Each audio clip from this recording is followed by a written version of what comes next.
Light আসছে।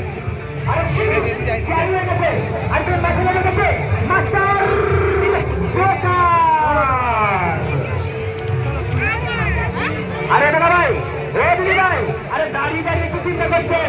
খেলা হবে কি হবে না, আর যাবে কি যাবে না, আমি টেনশন করতে পারবো না। পুরো ইন্ডিয়ান চলে গেলে এই মাঠ হয়ে যাবে খালি। আরে আর তার সাথে আছে সেই তাদের কোন মাধ্যমের জন্য সে এপার বাংলা বিখ্যাত নিউজ রিমিক্স